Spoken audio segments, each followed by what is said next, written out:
Aka duo qil, ishga ketolma, hali xudo xolisa g'ayib ketasiz. Ukam, men baribir tuzalmayman.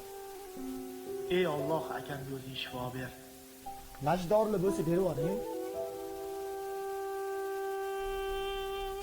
Pulim kamroq edi. Uka pasport kamidi. Mayli, tashlab ketasiz. Akiyizni davolash uchun katta pul kerak. Biz qo'ldan kelgancha harakat qilyapmiz. Ahvollari kundan kunga yomonlashyapti. Dorilarni olib keluvdim. Mana ertangi kun dorini spiskasi kech qolmasdan olib keling. Bu bugunga yetadi.